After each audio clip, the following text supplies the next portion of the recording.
Welcome to LJC news TV 46. బులెటిన్ల ముందుగా headline. కేంద్ర మంత్రి కుమారుడిపై పోక్సో కేసు, కేటీఆర్ సంచలన ఆరోపణలు.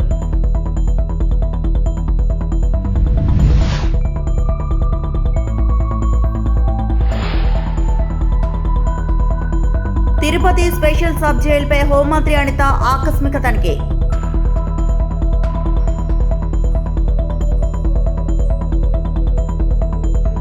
మంచు మనోజ్ దంపతుల కొత్త ట్రస్ట్, 5 చిన్నారుల దత్తతకు శ్రీకారం. ప్రధాని కూతురుని కాపాడండి అంటున్నారు. మాకు కూడా కూతురు ఉంది, కానీ పోక్సో కేసులో కేంద్ర మంత్రికి చెందిన కుమారుడిపై లుకౌట్ నోటీసులు జారీ చేసే పరిస్థితి వచ్చింది. ఆ కేంద్ర మంత్రిని తప్పిస్తేనే దర్యాప్తు సజావుగా సాగుతోంది. జరిగిన తప్పును 9 రోజుల పాటు దాచిపెట్టింది ఆయనే. మైనర్ బాలికకు అన్యాయం చేసింది కేంద్ర మంత్రి కుమారుడే అయితే బాధితురాలి తల్లిదండ్రులను కూడా కేంద్ర మంత్రి భయభ్రాంతులకు గురిచేశారు. ఇది హనీ ట్రాప్ అంటూ సీఎం కేంద్ర మంత్రి కలిసి మీడియాను డబ్బుతో ప్రభావితం చేసే ప్రయత్నం చేశారు అని కేటీఆర్ ఆరోపించారు. లొంగిపోయిండు, అరెస్ట్ అయిండు, ఆ డ్రామా నడుస్తున్నది. కానీ మొత్తానికి ఇవాళ ఆ అమ్మాయికి కొంత న్యాయం జరిగే పరిస్థితి వచ్చింది. ఇవాళ నేను ఒకటే అడుగుతా ఉన్నా ప్రధానమంత్రి మోడీ గారిని, అయ్యా మీరు అంటున్నారు బేటీ బచావ్ బేటీ పడావ్ అంటున్నారు, కేవలం నినాదాలకే పరిమితమైతే న్యాయం జరగదు. మోడీ గారు బహుశా భారతదేశంలో మొట్టమొదటిసారి ఒక కేంద్ర మంత్రి కొడుకు మీద లుకౌట్ నోటీస్ ఇచ్చే పరిస్థితి వచ్చింది. కేంద్ర మంత్రిని ఇవాళ మీరు బర్తరఫ్ చేయకపోతే ఇక్కడ విచారణ సజావుగా జరిగే పరిస్థితి లేనే లేదు. ఎందుకంటే ఆ తప్పు చేసిన వ్యక్తిని దాచిపెట్టింది ఎవరు? 9 రోజులు ఎవరు దాచిపెట్టిండ్రు? ఆ కేంద్ర మంత్రి గారే కదా. ఇవాళ ఒక్కసారి దయచేసి ఆలోచన చేయండి. నిజంగా కూడా ఇలాంటి వ్యక్తులు పదవుల్లో కొనసాగుతూ ఉండడం అది తెలంగాణకే కాదు భారతదేశానికి కూడా అవమానకరం. మైనర్ బాలికకు అన్యాయం చేసింది కేంద్ర మంత్రి కొడుకైతే మైనర్ బాలిక తల్లిదండ్రుల్ని భయభ్రాంతులకు గురి చేసింది స్వయంగా కేంద్ర మంత్రి. ఆయననే పిలిచి బెదిరించి వాళ్లను మరి ఇబ్బంది పెట్టే ప్రయత్నం చేసినారు. ఇంత తీవ్రమైన కేసును నీరుగార్చే ప్రయత్నం చేసింది ఈ రాష్ట్ర ముఖ్యమంత్రి. హనీ ట్రాప్ అని మీడియాను మనీ ట్రాప్ లో వేసి మీడియాను గొంతు నొక్కి వాళ్ళను కూడా వార్తలు రానియకుండా చేసింది ముఖ్యమంత్రి, కేంద్ర మంత్రి ఇద్దరు కలిసి పెట్టిదంతా మీకెందుకు చెప్తున్నాను మీరు అనుకోవచ్చు. ఎందుకంటే ఒకటే ఒక్క డిమాండ్ మనందరిది ఈ సమావేశం ద్వారా, ఖచ్చితంగా కేంద్ర మంత్రి గారిని వెంటనే బర్తరఫ్ చేయాలని ఈ సమావేశం నుంచి మీ చప్పట్ల ద్వారా కేంద్ర ప్రభుత్వానికి మనం డిమాండ్ చేద్దాం. లేకపోతే ఏ ఆడపిల్ల కూడా ధైర్యం చేయదు. రేపు తన మీద ఏం జరిగినా, ఏ అఘాయిత్యం జరిగినా ముందుకొచ్చే ధైర్యం చేయరు. పెద్దవాళ్ళు తప్పించుకుంటారు. అధికారంలో ఉన్న వాళ్లకు ఇబ్బంది కాదు అనుకుంటే ఏ ఆడకూతురు కూడా రేపు బయటకు వచ్చి మళ్ళీ కంప్లైంట్ చేయడానికి కూడా భయపడే పరిస్థితి వస్తుంది. చట్టంపై గౌరవంతో తన కుమారుడు భగీరథ్ ను పోలీసులకు అప్పగించినట్లు కేంద్ర మంత్రి బండి సంజయ్ వెల్లడించారు. పోక్సో కేసులో నిందితుడిగా ఉన్న భగీరథ్ ను లాయర్ల ద్వారా పోలీసులకు అప్పగించామని తెలిపారు. మరోవైపు అతడు దేశం దాటి వెళ్లిపోకుండా లుకౌట్ నోటీసులు జారీ చేసిన పోలీసులు 5 బృందాలతో గాలిస్తున్న నేపథ్యంలో ఈ కీలక పరిణామం చోటు చేసుకుంది.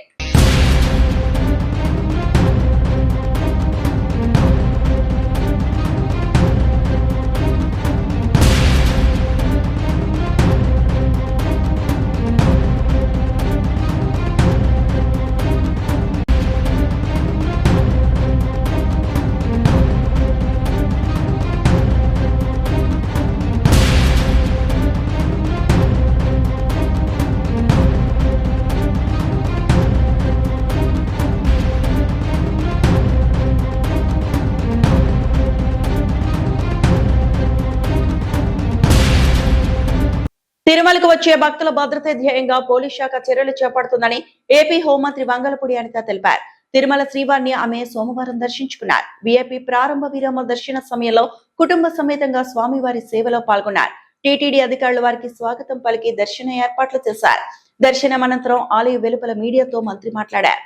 మ్యాక్సిమం నేను ఎక్కడికి వెళ్ళినా కూడా కొన్ని పోలీస్ స్టేషన్స్ కానీ సబ్ జైల్స్ కానీ అక్కడ సెంట్రల్ జైల్స్ కానీ విజిట్ చేయడం మాకు అలవాటు. దానిలో భాగంగానే ఈరోజు తిరుపతి వచ్చిన తర్వాత తిరుపతి సబ్ జైలు కూడా ఈరోజు విజిట్ చేయడం జరిగింది. ఎందుకంటే పర్టికులర్గా తిరుపతి సబ్ జైలుకి రావడానికి గల బలమైన కారణం ఏంటంటే ఇది ఆల్రెడీ డిస్ట్రిక్ట్ హెడ్ క్వార్టర్ కింద వచ్చినప్పుడు కంపల్సరీగా ఇక్కడ ఒక జిల్లా జైలు అన్నది ఏర్పాటు చేయాల్సిన అవసరం ఉంది. ఈరోజు ఇక్కడికి వచ్చిన తర్వాత ఇప్పటికే 140 మెంబర్స్ ఉన్నారు, కెపాసిటీ ఆఫ్ 120, బట్ 140 మెంబర్స్ ఈరోజు ఇక్కడ ఉండటం. అందులోనే మనకి లేడీ ప్రిజనర్స్ కొంతమంది ఇక్కడ కూడా ఉండడం జరిగింది. అయితే వీళ్ళకి ఒక సపోర్టివ్గా కంపల్సరీగా ఒక మంచి జైలు మనం ఇక్కడ కన్స్ట్రక్ట్ చేయాల్సిన అవసరం ఉంది. దాని మీదనే ఇప్పుడు ఒకసారి అధికారులతో కూడా చర్చించడం జరిగింది. ఒకసారి కలెక్టర్ గారితో కూడా మాట్లాడి ఇన్ కేస్ అంటే ఇక్కడ కనుక కోర్టు ఎక్కడికైనా షిఫ్ట్ అయితే ఇక్కడ దీన్ని మనం ఏదైనా అలాట్మెంట్ చేయించుకోవడానికి అవుతుందా, లేదు అనుకుంటే కొత్త ప్లేస్ ఏదైనా మన అలాట్మెంట్ అయితే కనుక జైలు అక్కడ కన్స్ట్రక్ట్ చేస్తే కనుక జిల్లా జైలు అవసరం కాబట్టి ఈరోజు అదొకటి చూసాం.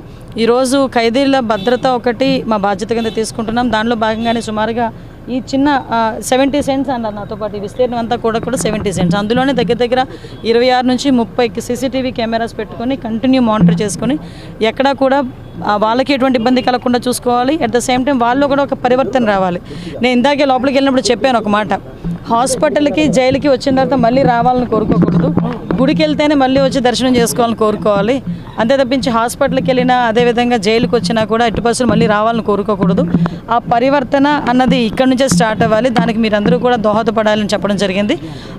ఈరోజు దాని మీదనే దానిలో భాగంగానే మేము అందరం కూడా పనిచేస్తాం.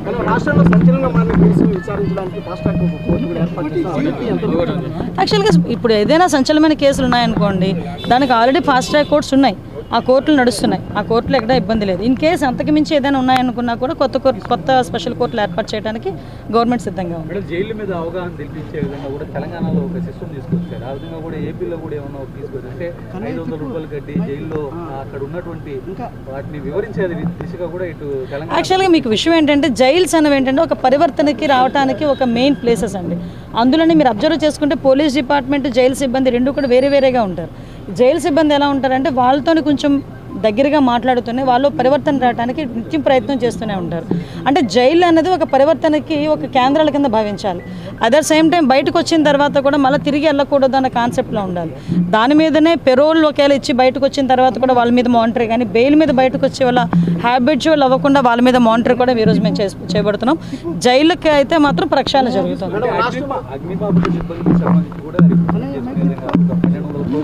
అన్నిటికీ ఇప్పుడు జాబ్ క్యాలెండర్ పెట్టాం కదండి, ఇప్పటి వరకు అవన్నీ రిక్రూట్మెంట్ అంతా కూడా ఇప్పుడు జరుగుతుంది. గౌరవ నారా లోకేష్ గారు ఆ రోజు ఆదేశాలు ఇచ్చారు, మనం అందరికీ కూడా ఇన్ఫర్మేషన్ ఇచ్చారు. ఆ జాబ్ క్యాలెండర్లో భాగంగానే డిపార్ట్మెంట్, పోలీస్ డిపార్ట్మెంట్, అదేవిధంగా జైల్ శాఖని, ఫైర్ డిపార్ట్మెంట్, ఈ మూడిట్లో కూడా రిక్రూట్మెంట్ అనేది జరుగుతుంది.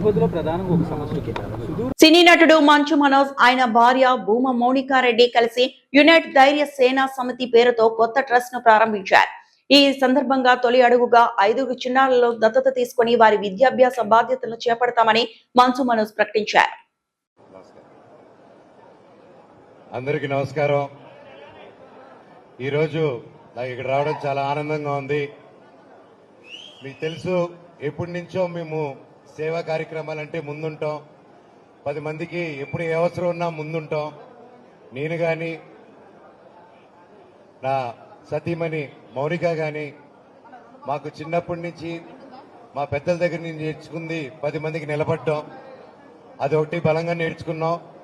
సో ఇప్పటివరకు ఎన్నో కార్యక్రమాలు చేస్తాం, కానీ అదంతా ఒక ఆర్గనైజేషన్ కింద, ఒక ట్రస్ట్ కింద ఫామ్ చేసి మా ఐడియాలజీస్తో ఇలా 10 మందికి సేవలు చేయాలని ముందుకొచ్చే వాళ్ళందరికీ, లైక్ మైండెడ్ పీపుల్ అందరికీ ఒక ప్లాట్ఫామ్ కావాలని చెప్పి ఈరోజు ఇది మొదలు పెట్టడం జరిగింది. దాని పేరు లాస్ట్లో నా తమ్ముడు గౌరవనీయులైన మా ఎమ్మెల్యే నవీన్ గారు. సో ఈయన ఆ పేరు అనౌన్స్ చేస్తారు. బట్ దాని ముందు మౌనిక గారిని 4 మాటలు మాట్లాడమంటున్నాను, ఎందుకంటే ఇది ఆవిడ ఐడియా. ఎప్పుడు దీన్ని ప్రజల్లోకి తీసుకెళ్దాం, దీన్ని ఒక యూనిటీగా ఫామ్ చేద్దాం అని చెప్పి ఒక ఐడియాతో దీన్ని ముందుకు తీసుకొస్తున్నాం. ఈరోజు బ్లడ్ డొనేషన్, అలాగే ఒక 5 మంది పిల్లల్ని మేము దత్తత తీసుకొని వాళ్ళని చదివిద్దాం అనుకుంటున్నాం ఈరోజు నుంచి. అది ఇక్కడితో ఆగదు. ప్రతి ఏరియాలోనూ, ప్రతి ఊర్లోనూ, తెలంగాణలోనూ, ఆంధ్రప్రదేశ్లోనూ, ప్రతి జిల్లాలోనూ, ప్రతి టౌన్లోనూ ఈ కార్యక్రమాలు ఈ రోజు నుంచి మొదలు పెడుతున్నాము. అండ్ మాకు జీవితంలో ఏదైనా గెలుపు ఉందంటే ఈ ఆర్గనైజేషన్, ఈ ట్రస్ట్ ఎన్నో లక్షల మందికి, కోట్ల మందికి ఉపయోగపడిన రోజున జీవితంలో మేము సక్సెస్ అయినట్టు. అప్పటి వరకు కాదు. Thank you. అండ్ నా సతీమణి మౌనికని మాట్లాడమంటున్నాను. మంత్రి నారా లోకేష్ ఆలోచన విధానంతో ప్రభుత్వ పాఠశాలల్లో మంచి ఫలితాలు వచ్చాయని మంత్రి టీజీ భరత్ అన్నారు. కర్నూలు నియోజకవర్గంలోని ప్రభుత్వ పాఠశాలల్లో చదివి 10వ తరగతిలో మంచి మార్కులు తెచ్చుకున్న టాప్ 5 విద్యార్థులకు భరత్ ప్రత్యేక విందు ఏర్పాటు చేశారు. విద్యార్థులతో కలిసి ఆయన భోజనం చేశారు. వారిని అభినందించి నగదు ప్రోత్సాహక బహుమతులను అందించారు. భవిష్యత్తులో ఉన్నత చదువుల్లోనూ ఇలాగే మంచి మార్కులతో రాణించాలని మంత్రి టీజీ భరత్ వారితో చెప్పారు. మంత్రి ఇలా తమను ఇంటికి పిలిచి అభినందించినందుకు చాలా సంతోషంగా ఉందని విద్యార్థులు తెలిపారు. పేరు లిఖిత. నేను డాక్టర్ ఏపీజే అబ్దుల్ కలాం స్కూల్లో 10వ తరగతి వరకు చదివాను. నాకు 10th పబ్లిక్లో 593 మార్క్స్ వచ్చాయి. ఇందుకు నేను చాలా హ్యాపీగా ఉన్నాను. మాకు ఎవరైతే టాప్ 5 ర్యాంకర్స్ ఉన్నారో వాళ్ళందరినీ టీజీ భరత్ సార్ పిలిచి మమ్మల్ని బాగా రిసీవ్ చేసుకొని వారితో పాటు లంచ్కి పిలిచారు. ఇంకా ఫ్యూచర్లో ఏం కావాలని మమ్మల్ని అడిగి తెలుసుకున్నారు. వినుకొండలో హోరెత్తిన డప్పు దరువు. పల్నాడు జిల్లా వినుకొండలో ఆదివారం సాయంత్రం డప్పుల మోతతో ఎన్ఎస్పి కాలనీ మైదానం మారుమోగిపోయింది. వినుకొండ దరువు కమిటీ ఆధ్వర్యంలో నిర్వహించిన జాతీయ స్థాయి డప్పుల ప్రదర్శనను ఆంధ్రప్రదేశ్ ప్రభుత్వ చీఫ్ విప్ వినుకొండ ఎమ్మెల్యే జీవి ఆంజనేయులు ప్రారంభించారు. ఈ ప్రదర్శనలో ఆంధ్రప్రదేశ్, తెలంగాణతో పాటు కర్ణాటక, తమిళనాడు రాష్ట్రాల నుంచి ప్రముఖ డప్పు కళాకారుల జట్లు పాల్గొన్నాయి. తెలంగాణ నుంచి వచ్చిన 2 మహిళా డప్పు జట్లు ప్రత్యేక ఆకర్షణగా నిలిచాయి. వివిధ జట్ల ప్రదర్శనలతో మైదానం మొత్తం ఉత్సాహభరిత వాతావరణాన్ని సంతరించుకుంది. ఈ సందర్భంగా జీవి ఆంజనేయులు మాట్లాడుతూ డప్పు కళ మన సాంస్కృతిక వారసత్వానికి ప్రతీక అని అన్నారు. ఇలాంటి కళలను పరిరక్షించి కళాకారులను ప్రోత్సహించడం అందరి బాధ్యత అని పేర్కొన్నారు. వినుకొండలో జాతీయ, రాష్ట్ర స్థాయి ప్రదర్శనలు నిర్వహిస్తూ కళాకారులకు ప్రోత్సాహం అందిస్తున్న నిర్వాహకులను అభినందించారు. ఈ కార్యక్రమంలో నియోజకవర్గ కోఆర్డినేటర్ మానుకొండ శివప్రసాద్, దరువు కమిటీ ప్రతినిధులు, కూటమి నాయకులు, కళాభిమానులు పెద్ద సంఖ్యలో పాల్గొన్నారు.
డాక్టర్ బిఆర్ అంబేద్కర్ కోనసీమ జిల్లా ముమ్మిడివరం మండలం లంక టానేలంక పంచాయతీ పరిధిలోని లంక కాలువ గ్రామంలో లంక గ్రామాల దళిత అభివృద్ధి సంఘం మరోసారి తన సేవా కార్యక్రమాలతో మానవత్వాన్ని చాటుకుంది. పులిదిండి బాలకృష్ణ భార్య గౌరీదేవి గత నెలలో పాము కాటుకు గురై అకాల మరణం చెందగా విషయం తెలుసుకున్న సంఘ సభ్యులు బాధిత కుటుంబాన్ని పరామర్శించి ప్రగాఢ సానుభూతి తెలిపారు. కుటుంబ ఆర్థిక పరిస్థితి అత్యంత దయనీయంగా ఉండడంతో పాటు గౌరీదేవికి 2 ఆడపిల్లలు ఉండటాన్ని గుర్తించిన సంఘం వారి భవిష్యత్తు చదువుల కోసం సంఘం తరపున 40,000 ఆర్థిక సహాయాన్ని అందజేసింది.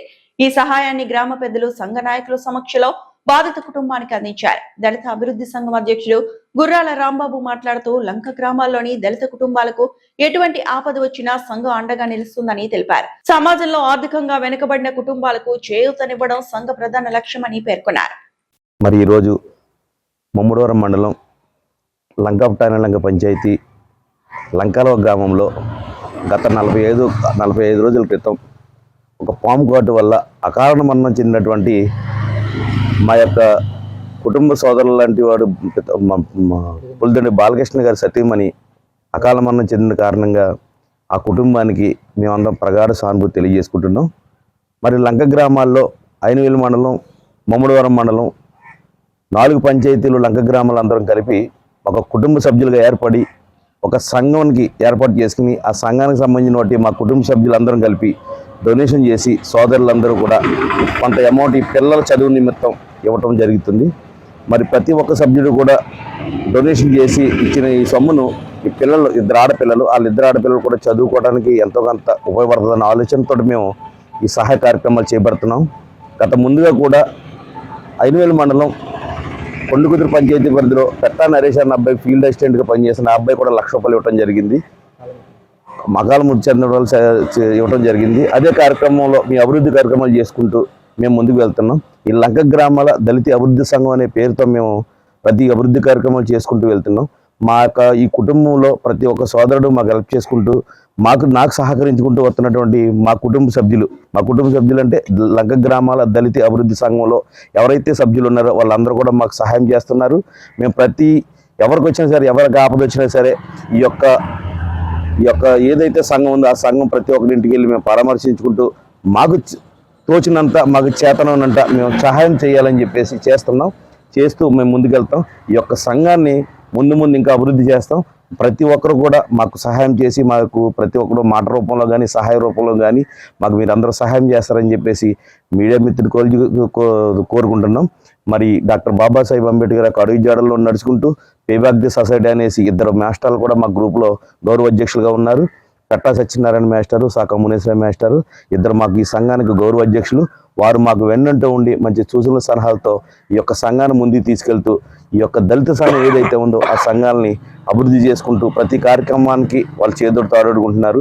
ప్రతి ఒక్క సోదరుడు కూడా 100 రూపాయల నుంచి 1000 రూపాయలు, 2000 రూపాయలు, 3000 ప్రతి ఒక్కరు కూడా సహాయం చేసి ఈ యొక్క అభివృద్ధి కార్యక్రమాలు ముందుకు వెళ్తూ మా లంక గ్రామాల్లో ఉన్నటువంటి ఎవరైతే ఇబ్బందులు పడుతున్నారో వాళ్ళకి ఏదో రూపంలో మేము సహాయం చేయడానికి మేమందరం గల్లవెత్తుతున్నాం. మేమందరం కూడా మా సోదరులందరం కూడా మరి యొక్క కార్యక్రమాలని ప్రతి ఒక్క లంకలో ఉన్న సోదరుడు గమనించి ప్రతి ఒక్కరు కూడా మాకు మాట రూపంలో కానీ ధన రూపంలో కానీ ఏదో రూపంలో మాకు సహాయం చేయాలని చెప్పేసి ఈ 4 పంచాయతీల లంక గ్రామాల సోదరులందరినీ కోరటం జరుగుతుంది. నర్సంపేటలో అంబులెన్స్ పై చెట్టు కూలి కలకల.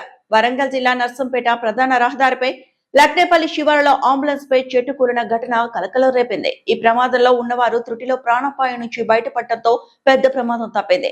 నర్సంపేట నుంచి ఓ రోగిని మెరుగైన వైద్యం కోసం అంబులెన్స్ లో వరంగల్ కు తరలిస్తుండగా ఈ ఘటన చోటు చేసుకుంది. లక్నేపల్లి సమీపంలో రహదారి పక్కన ఉన్న భారీ చెట్లు ఒక్కసారిగా విరిగి అంబులెన్స్ పై పడింది. దీంతో అంబులెన్స్ ముందు భాగం దెబ్బతింది. వాహనంలో ఉన్న రోగి బంధువులు, డ్రైవర్ కు స్వల్ప గాయాలయ్యాయి. ఘటనను గమనించిన స్థానికులు వెంటనే స్పందించి సహాయక చర్యలు చేపట్టారు. గాయపడిన వారిని అంబులెన్స్ నుంచి బయటకు తీసి రోగిని మరో వాహనంలో వరంగల్ కు తరలించారు. సమాచారం అందుకున్న పోలీసులు సంఘటనా స్థలానికి చేరుకొని పరిస్థితిని పరిశీలించారు.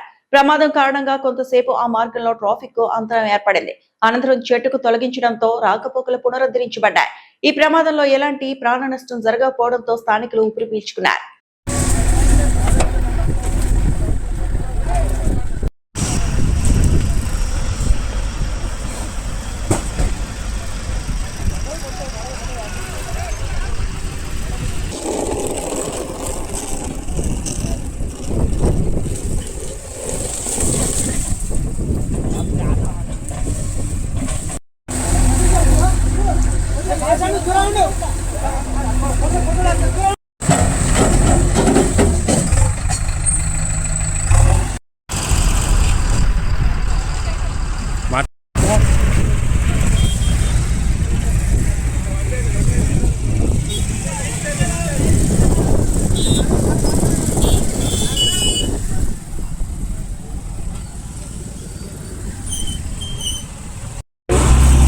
ఈ మూల పచ్చింది అంతే ఎండిపోయింది.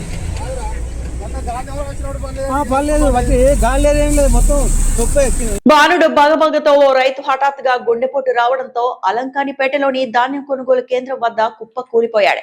ఆ రైతు చుట్టుపక్కల రైతులు చూసేసరికి మృతి చెందడంతో అలంకానిపేట గ్రామంలో విషాద ఛాయలు అలుముకున్నాయి. వరంగల్ జిల్లా నిక్కొండ మండలం అలంకానిపేట గ్రామానికి చెందిన గాజుల పెద్ద వెంకటేశ్వర్లు ధాన్యం కొనుగోలు కేంద్రంలోని కుప్పకూలి మృతి చెందడం జరిగింది. ఇతనికి మొక్కజొన్నలు, వరి ధాన్యం ప్రభుత్వ కొనుగోలు కేంద్రం వద్ద గత 10 రోజుల నుండి బస్తాలు లేక మండు టెండల్లో కల్లాల చుట్టూ తిరుగుతూ ఇటు ఎండతెబ్బ మరోపక్క గుండెపోటు రావడం ఆ రైతు మృతి చెందడం జరిగింది. ఆ మృతునికి భార్య, 2 కుమారులు ఉన్నారు. అతని కుటుంబానికి తగిన ఎక్స్గ్రేషియా ప్రకటించాలని రైతులు కోరుకుంటున్నారు. మాది అలంకానపేట గ్రామం, నెక్కొండ మండలం. నా పేరు మాదాసరవి, మాజీ సర్పంచ్. ఈరోజు మా గ్రామం రెడ్లవాడ సొసైటీ ఆధ్వర్యంలో చేపట్టిన అలంకానపేటలో ఉన్నటువంటి వరిధాన్యం కేంద్రంలో ఈరోజు గాజుల పెద్ద వెంకటేశ్వర అనే వ్యక్తి హఠాత్తుగా గుండె పోటుతో మరణించడం జరిగింది. దీనికి కారణం అతను పండించిన పంట మొక్కజొన్నలు కానీ వరిధాన్యం కానీ గత నెల రోజులుగా అవస్థలు పడి మార్కెట్లో పోసి బత్తాలు ఎత్తక, కాంటాలు కాక నానా తంటాలు పడుతూ ఈరోజు ఈ యొక్క అలంకానపేట వరిధాన్యం కేంద్రంలో హఠాత్తుగా గుండెపోటు రావడం ఇది చాలా బాధాకరం. ఆ యొక్క రైతు చాలా ఆవేదన గురై హఠాత్తుగా గుండెపోటుతో మరణించడం జరిగింది. గత నెల రోజులుగా మొక్కజొన్నలు మార్కెట్లో పోద్దామంటే అక్కడ మార్కెట్ కాక, అక్కడ నెక్కొండలో కూడా మార్కెట్లో ఇది గతం నుంచే ఉన్న మార్కెట్లు బస్తాలు పోయడానికి కూడా సందు లేని పరిస్థితి. దీన్ని గమనించి అతను కాపల కనపర్తిలో అతనుకున్న మొక్కజొన్నలు అక్కడ పోయడం జరిగింది. అక్కడ కూడా ఇప్పటి వరకు కూడా అది ప్రజెంట్ కూడా ఈ రోజు వరకు కూడా మొక్కజొన్నలు అదే కాపల కనపర్తిలో కాంటాలకు బత్తాలు ఎత్తక, కాంటాలకు అట్లే ఉన్నాయి. దానికి తోడుగా ఆయనకు వండిన వరిధాన్యం కూడా అలంకానపేట వరి ధాన్యం కేంద్రంలో కూడా గత 15 రోజుల నుంచి అక్కడ పోసి అవి కూడా కుప్పపోసి అట్లే ఉన్నాయి. ఈరోజు అతను మార్కెట్కి వెళ్ళి అక్కడ కాంటాలు పెట్టి దాని పోయిన టైంలో అతనుకు ఆ యొక్క మార్కెట్లోనే హఠాత్తుగా గుండెపోటు రావడం, అంతలోనే మరణించడం జరిగింది. దీని కారణం అతను మనోవేదన గురై గత నెల రోజులుగా కూడా ఈ యొక్క వరిధాన్యం కానీ మొక్కలు కానీ కాంటలు కాక ఇబ్బందులు పడుతున్న దృష్ట్యా అతను మనోవేదన గురై ఇవాళ హఠాత్తుగా గుండెపోటుతో మరణించడం జరిగింది. మరి దీనికి కారణంగా కొంతమంది నాయకులు వచ్చి దీన్ని వడదెబ్బ అంటున్నారట. మరి వడదెబ్బ 8:30 గంటలకు వడదెబ్బ ఎలా అయితే గ్రహించాలి. మరి ఇది ఎందుకంటే మనం సాటి రైతుకు మనం సహాయం చేసే విధంగా మనం ఉండాలి తప్ప మనం రైతుకు మనం ఎప్పుడైనా వెనుదండగా ఉండాలి. మరి ఈరోజు మరణించిన గాజుల పెద్ద వెంకటేశ్వర్లు గారిని ప్రభుత్వం అన్ని విధాల వారి యొక్క కుటుంబాన్ని ఆదుకోవాలని మేము రైతుల పక్షాన డిమాండ్ చేస్తున్నాం. నేడు వరంగల్ ఎనమాముల మార్కెట్ నందు జిల్లా సంక్షేమ శాఖ, తెలంగాణ దివ్యాంగుల సహకార సంస్థ ఆధ్వర్యంలో రాష్ట్ర దివ్యాంగుల చైర్పర్సన్ ముత్తిరేని వీరయ్య మరియు నర్సంపేట మున్సిపల్ చైర్పర్సన్ పెండం లక్ష్మీ రామానంద్ చేతుల మీదుగా నర్సంపేట నియోజకవర్గ వ్యాప్తంగా లబ్ధిదారులైన దివ్యాంగులకు సహాయ ఉపకరణాలు పంపిణీ చేయడం జరిగింది. స్కూటీ ఇచ్చేవాళ్ళు, కానీ కాంగ్రెస్ ప్రభుత్వం వచ్చినప్పుడు పర్సంటేజ్తో సంబంధం లేకుండా 40% కంటే ఎక్కువ ఉన్న వాళ్లకు ఈ స్కూటీలు ఇవ్వడం జరుగుతుంది. ఇది మాకు చాలా ఉపయోగకరం. నేను ఒక PhD స్కాలర్ని. నాకు యూనివర్సిటీకి వెళ్ళి రోజు నేను రీసెర్చ్కి వెళ్తాను. నాకు వెళ్ళి రావాలంటే చాలా ఇబ్బంది పడేవాడిని. దీంతో నేను హ్యాపీగా వెళ్ళి రావచ్చు, నా చదువు నేను చదువుకోవచ్చు. థ్యాంక్ యూ రేవంత్ అన్న అండ్ థ్యాంక్ యూ మీడియా. ప్రధానోపాధ్యాయులుగా పనిచేస్తూ సంవత్సరం క్రితం పదవీ విరమణ పొందిన తనకు ప్రాణాపాయమైన క్యాన్సర్ తో పాటు ఇతర అనేక వ్యాధులు వ్యాపించాయని, చేతిలో చిల్లి గవ్వలేక ప్రభుత్వం నుంచి రావాల్సిన రిటైర్మెంట్ బెనిఫిట్స్ డబ్బులు రాక చికిత్స చేయించుకునే పరిస్థితి లేకుండా పోయిందని రిటైర్డ్ HM చెరుకుపల్లి వెంకయ్య ఆవేదన వ్యక్తం చేశారు. ఖమ్మం ప్రెస్ క్లబ్ లో విలేకరుల సమావేశంలో ఆయన మాట్లాడుతూ భద్రాద్రి కొత్తగూడెం జిల్లా ZPGHS పాఠశాలలో ప్రధానోపాధ్యాయుడిగా పనిచేస్తూ సంవత్సర కాలం క్రితం రిటైర్మెంట్ అయ్యారని, రిటైర్మెంట్ అనంతరం ప్రభుత్వం నుంచి రావాల్సిన అనేక రకాల బెనిఫిట్స్ డబ్బులు దాదాపు 60 లక్షలు రావాల్సి ఉందని, నేటికి కూడా డబ్బులు రాక ఇబ్బందులు ఎదుర్కొంటున్నానని ఆవేదన వ్యక్తం చేశారు. పెన్షన్ తప్పితే ఎలాంటి బెనిఫిట్స్ రాలేదు, రావాల్సిన బెనిఫిట్స్. నా రిక్వెస్ట్ ఏంటంటే నాకు రావాల్సిన బెనిఫిట్స్ని నా అనారోగ్య సమస్యలు ఉండటం మూలాన ప్రభుత్వం మీ ద్వారా ప్రభుత్వం దృష్టికి తీసుకెళ్తే నా వల్ల దయవుంచి, ఎందుకంటే అది వెంకటగిరి క్రాస్ రోడ్ ఇల్లు, ఖమ్మం రూరల్ మండలం, పాలేరు నియోజకవర్గం. మరి శ్రీనివాసరెడ్డి గారు మాకు ఎమ్మెల్యే, మంత్రి కూడా ఆయనే. శ్రీనివాసరావు గారు కొంచెం నా మీద దయదలిచి, అట్లాగే నేను రిటైర్ అయిన అశ్వరపేటలో ఎమ్మెల్యే గారు జారీ ఆదినారాయణ గారు, వారు భద్రాద్రి కొత్తగూడెం జిల్లా కలెక్టర్ గారు, తర్వాత భద్రాద్రి కొత్తగూడెం జిల్లా డిఓ గారి ఆఫీసులు కూడా కొన్ని మెడికల్ బిల్స్ పెండింగ్ ఉన్నాయి. ఏమీ రాలేదు. ఆర్థికంగా చాలా ఇబ్బందులు ఉంది సార్. క్యాన్సర్ అన్నకాడ నుంచి నేను అసూరాపేట పోయిన కొత్తలో అక్కడ అందరు గర్ల్స్ హై స్కూల్, అది స్టాఫ్ మొత్తం లేడీసే. నేను పోయిన తర్వాత వాళ్ళందరూ, సార్ మీరు మాకు బ్రదర్ లాగా వచ్చారు, అక్కడ గెజిటేషన్ పోస్ట్ లేదు, ఎవరు చేసినా కూడా ఇన్ఛార్జ్ పోస్టే అది, మీరు ఎట్లాగ వచ్చారు కాబట్టి మీరు ఇన్ఛార్జ్ తీసుకోండి, మేమందరం ఆడవాళ్ళం అని చెప్పేసి అంటే, సరే అక్కడ ఇన్ఛార్జ్ తీసుకొని ఇక అక్కడ రిటైర్ అయినాం. రిటైర్ అయిన తర్వాత ఎమ్మెల్యే గారు అప్పుడప్పుడు కార్యక్రమాలు మా స్కూల్నే ప్రిపేర్ చేసేవాళ్ళు. గర్ల్స్ స్కూలు నీట్గా ఉంటుంది, పిల్లలు మాట వింటారని చెప్పేసి ప్రతి కార్యక్రమం కూడా మా స్కూల్లోనే అరేంజ్ చేసేవాళ్ళు. అట్లా మొదటి నుంచి కూడా నేను ఎమ్మెల్యే గారికి, డిఓ గారికి, అక్కడ ఉన్న అందరితో సమన్వయం చేసుకుంటూ ఏదో రిటైర్ అయినాం. రిటైర్ అయిన తర్వాత ఇక ఆర్థిక సమస్యలు బాగాలేకపోవటం మూలాన, ఇంట్లో పరిస్థితులు బాగాలేకపోవటం మూలాన ఈ తెలిసిన తర్వాత ఇక మా కుటుంబ సభ్యులు నాకు ఎట్ట చెప్పాలో వాళ్ళు బాధపడుతూ, నేను బాధపడుతూ, ఇక ఈ వారం రోజుల నుంచి సార్ ఇప్పటికి 20 రోజులైంది అన్నం తినక, 20 రోజులైంది అన్నం తినక. తింటేనేమో వాంతులు అయితే అయిపోతున్నాయి, తినకపోతేనేమో ఆకలి అవుతుంది. ఇక మా క్రాస్ రోడ్లోనే ఒక ఆర్ఎంపీ డాక్టర్ ఉంటే ఆయన వచ్చి ఫ్రూట్స్ పెడతా ఉన్నాడు. ఇక అక్కడ నుంచి హైదరాబాద్ పోయిన, హైదరాబాద్ నుంచి ఖమ్మం వచ్చిన, 5లో రిటైర్ అయినా. అప్పటి నుంచి కూడా రావాల్సినవి ఏమీ రాలేదు. సరే వస్తాయిలే అని చూసుకునే సందర్భంలో, వస్తాయిలే అని చెప్పేసి ఉన్న సందర్భంలో ఈ క్యాన్సర్ ఒక అటాక్ కావటం, ఉన్న డబ్బులు అయిపోవటం, మళ్ళీ ట్రీట్మెంట్ చేయించుకునే అవకాశం కూడా నా దగ్గర ఆర్థికంగా లేకపోవడం వల్ల మీ ద్వారా ప్రభుత్వాన్ని నేను రిక్వెస్ట్ చేస్తున్నా సార్, నాకు రావాల్సిన డబ్బుల్ని అందించి ఇన్ టైంలో అందిస్తే నాకు బతకడానికి ఉపయోగపడతాయి. ఇక నాకల్లా ఇక ఇంతకన్నా నాకు చెవులు దమ్ములు పడుతున్నాయి సార్ నాకు.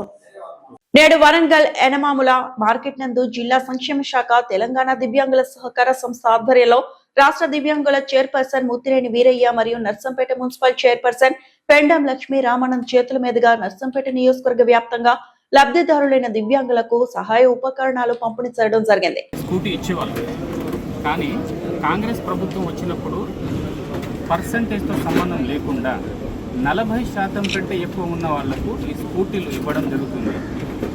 ఇది మాకు చాలా ఉపయోగకరం. నేను ఒక పిహెచ్డి స్కాలర్ని. నాకు యూనివర్సిటీకి వెళ్ళి రోజు నేను రీసెర్చ్కి వెళ్తాను. నాకు వెళ్ళి రావాలంటే చాలా ఇబ్బంది పడేవాడిని. దీంతో నేను హ్యాపీగా వెళ్ళి రావచ్చు, నా చదువు నేను చదువుకోవచ్చు. థ్యాంక్ యూ రేవంత్ అన్న, అండ్ థ్యాంక్ యూ. ఈ వార్తలు ఇంతటితో సమాప్తం.